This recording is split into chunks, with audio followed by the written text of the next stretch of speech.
Hey there, welcome back to Reddit XO, the best channel for Reddit cheating stories. Be sure to like, subscribe, and hit the bell notification for more stories like these. I happened to walk in on my son having with my brother's wife. I, 44F, walked in on my son, 18M, having with my sister-in-law, 34F, brother's wife, in a cabin, and I believe they had been having for quite some time. My brother, 37M, moved in with us in February with his wife and 2 children, my husband, 44M, and I have a large house on a farm. My husband is a farmer, and we thought it would be a good opportunity to stay together as a family and for my nieces to spend time on the farm with everyone working from home. My 3 children reside with us, the eldest is 18M, and the other 2 are 16F and 13F. On the day my brother arrived, I went grocery shopping with my son, and he went to the pharmacist to get his workout supplements, while I bought groceries. When we arrived at the house, I noticed condoms in my son's plastic bag. There were 2 packs of 36 condoms each, for a total of 72 condoms. I didn't think much of it because he had gotten a GF and wanted to be safe. Everything seemed regular until last month when they left on their run, but I was up baking, and I never saw them do any rounds around the farm, which was strange. I asked about it, and they stated they decided to hit the road. I thought nothing of this, everything seemed normal. My SIL and son appeared to have a strong bond.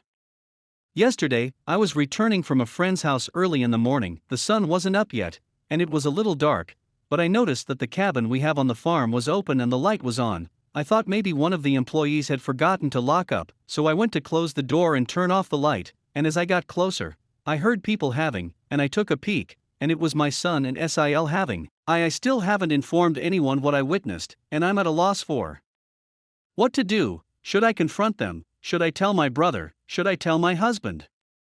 I've been thinking a lot, and I'm sure they've been having for a long time. Judging by the condoms, my son was usually at the house and never brought a girlfriend. The morning runs around the farm. Do they really go for a run, or do they have, and their close friendship? Update. I'd like to start by thanking everyone for all of the advice I received in response to my original post.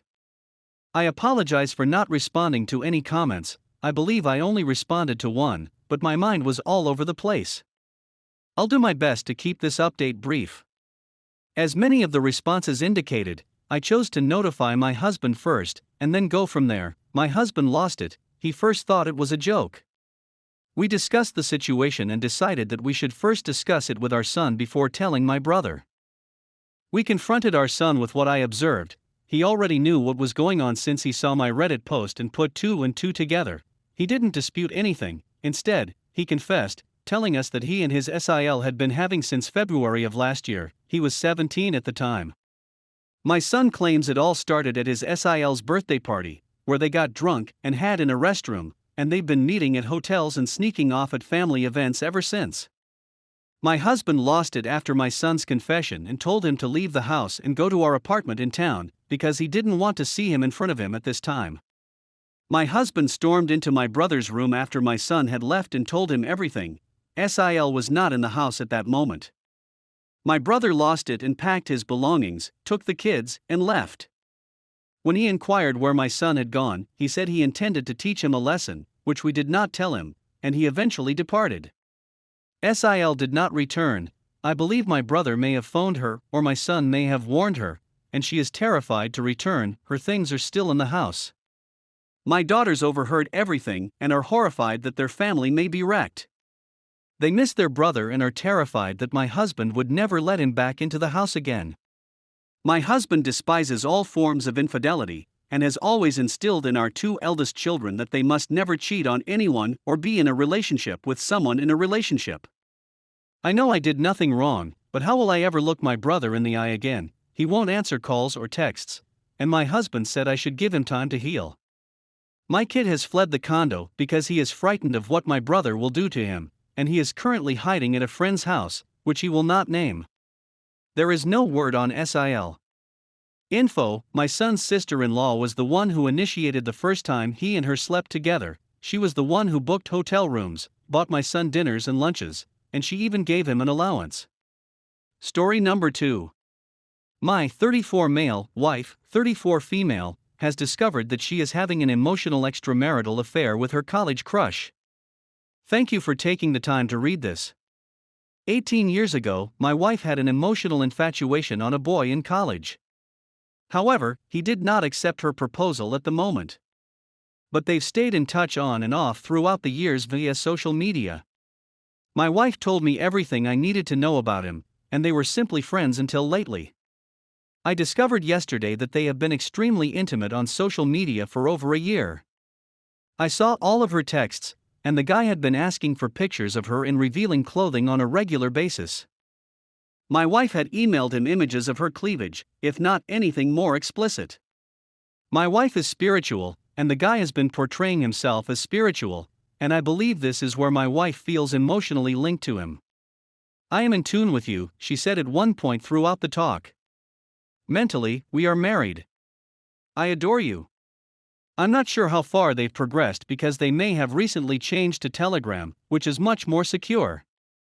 I was enraged, but I calmed myself and approached the situation rationally. I have 2 children, and they must not be affected in any manner as a result of this. I acknowledge that I have been so preoccupied with work because I am upskilling and transferring to a better position. I also work the night shift and have 2 children. This resulted in me sleeping late at night in the other bedroom alone for nearly 2 years. She goes to bed early with the kids. Zek's life is naturally non-existent. While she has a great deal of respect and concern for me, and is always available when I need her, I believe she drifted away due to a perceived lack of emotional support and a lack of Zek's life.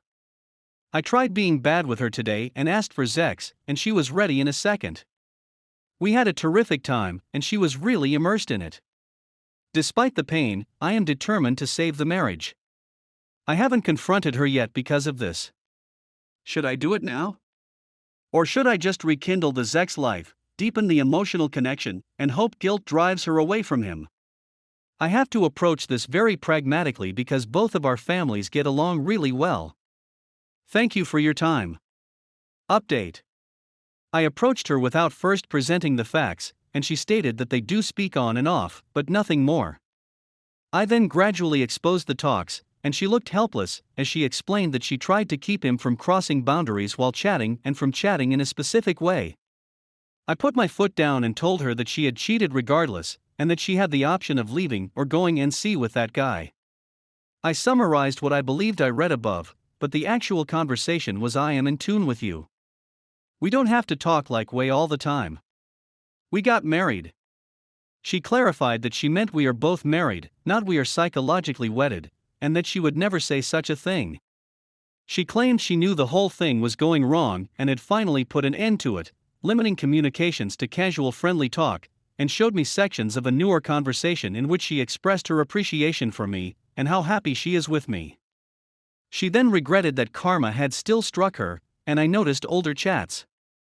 She stated she only met him once, when she traveled to her hometown with some friends, and she told me about it. She did let me know. She stated that she has never met him in private. She was always at her mother's house because she was pregnant with our second child. When I queried her about the photos, she said she had sent him normal ones and showed me parts of the chat where he was pressuring her to provide more exposing ones. She claimed she was dumb and delirious in the middle of the night to have sent him 3 suggestive photos. She admitted that she had made a mistake and attempted to divert the conversation with him to more banal matters. So I went through her phone and found no fresh conversations. I requested her to send the guy a final message saying not to contact him again, and that I was aware of everything. She did as I stated and agreed that the guy's wife has a right to know everything. Just before bedtime, she sobbed and apologized, saying she didn't intend to upset me, and that she prefers and loves me over everyone else. She stated that while I am correct in seeking divorce, she wishes to save the marriage. I admitted that I couldn't think straight, that I was sad, and that what she did was wrong. She had to cry herself to sleep.